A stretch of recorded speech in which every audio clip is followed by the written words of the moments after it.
Hi, Matt Bykowski speaking here, also known as Uczniak, author of the KOculator.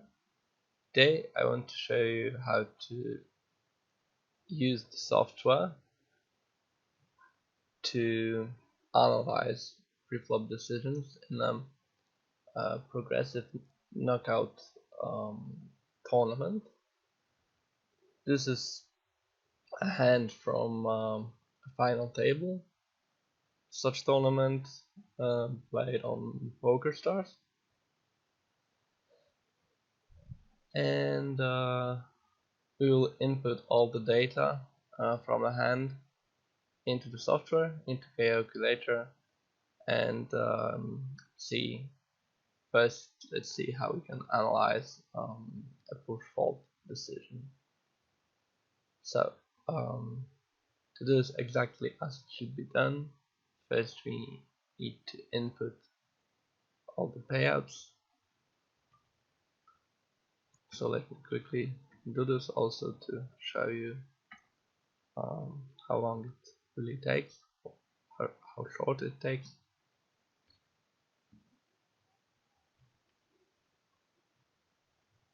Then we need to input stacks starting from small blind before posting any blinds or antes, so you can use these amounts in the lobby.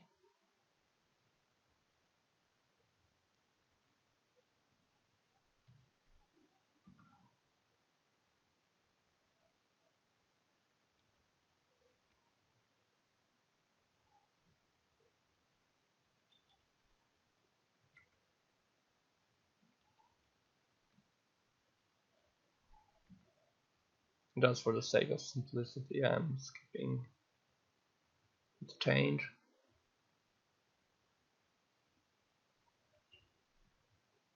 As it won't matter that much.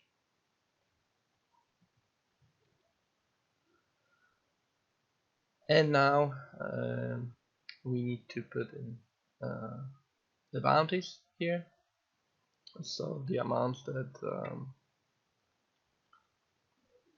each and every player has on his head.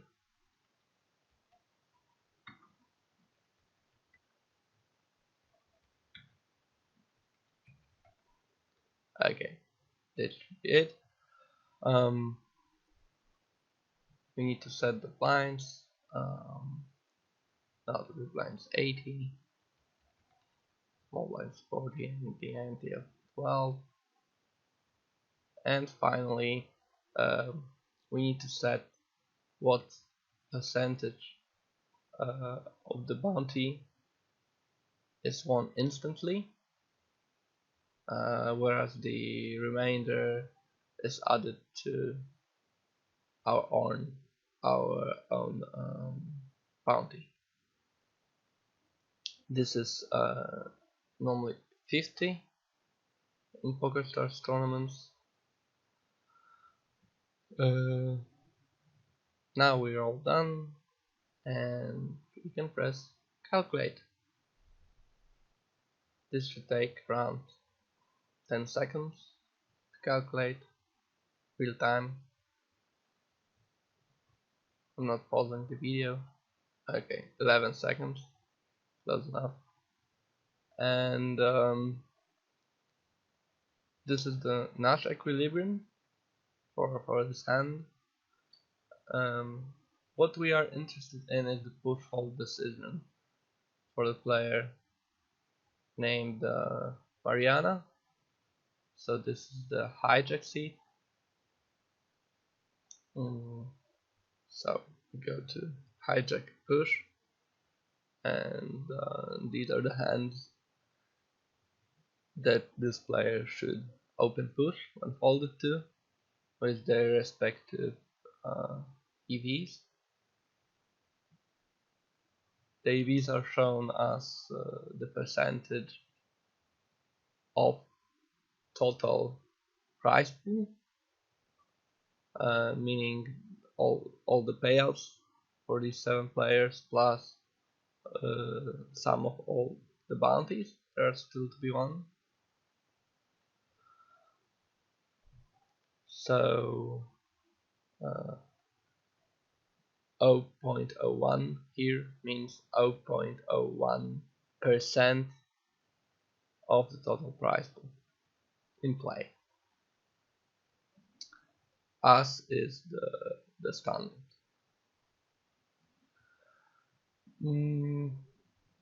So this is the optimal game theory, optimal pushing strategy for Mariana.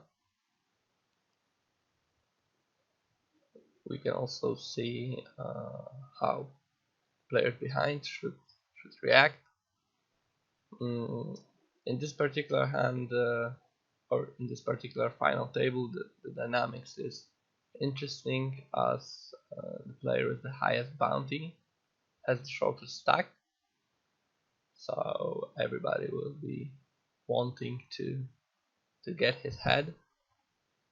So if he calls our all in, then obviously every player behind will want to call any two cards.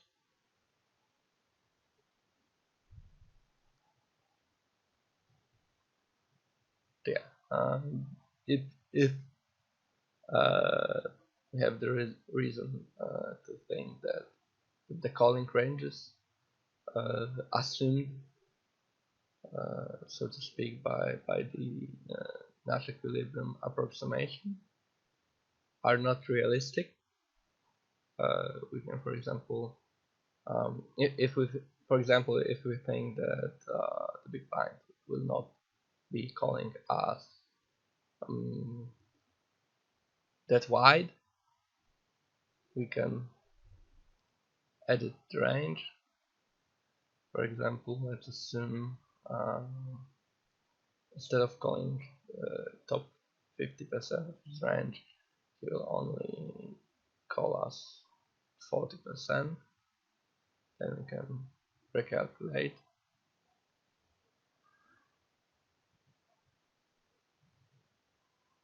And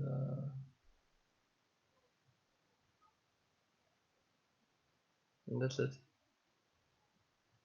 24.5 range. So it was 21% initially.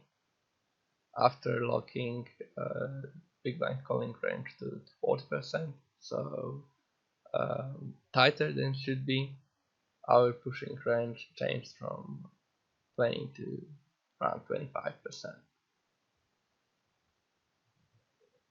So the big thing is that you can use software to analyze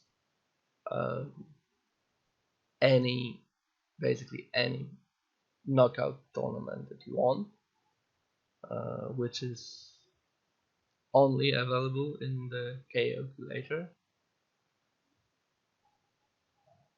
including progressive bounties, but also super knockouts, plain old knockouts, jackpot knockout sit and goes, such as Party Poker Hero sit and goes, and the new Hyper KO Poker on PokerStars. Anything you want. Let's also see. Before we finish, let me also show you how to analyze a hand which is not only push fold preflop, but a hand that was opened, and then we are facing a repush decision. Okay, let's see. So in this hand now, let's assume we are the player on the big blind. We are facing an open to 3 big blinds, and we are basically considering a repush or fold decision, as we will not be wanting to flat call here too often. So let's see how we can do this, how we can analyze the decision. So this time I paused the video just to input all the data that we need from this hand, and now we have the payouts, stacks, and bounties here, and we need to set the betting action so far. So we need to put 0 here for the first two players, which means they have folded, and the open size for the player that opened, and our assumption on his range there. Let's assume, I think with this sizing on the final table and this stack, he will not be really live there. So I think we can assume something like this, maybe, yeah. Say so. Okay, so we set the betting action, the sizing of the open, and the assumed range of the open raise. And now again, let's calculate.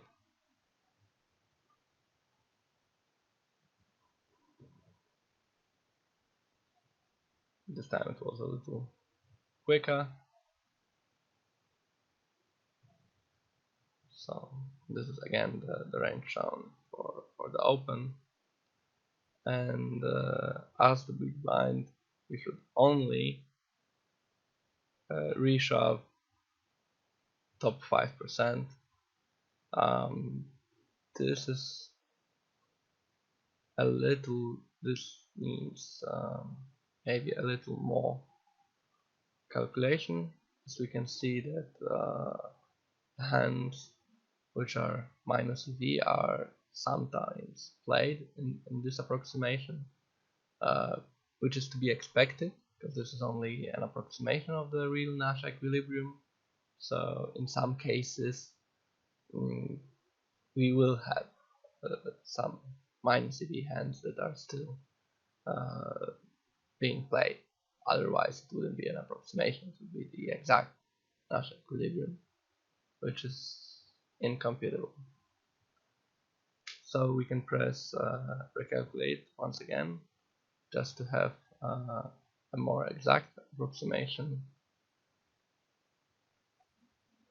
I think it looks a little better now, but not by much. Okay, basically what we can see is that we should, as the big blind, we should reshove tens plus and ace queen suited, ace king offsuit, which is very tight. This is assuming the open raiser will then call 3% of his range. I think he will be calling much wider. I don't think he's folding anything. So if we edit his calling range to all the hands that you can have there, save it, now recalculate again,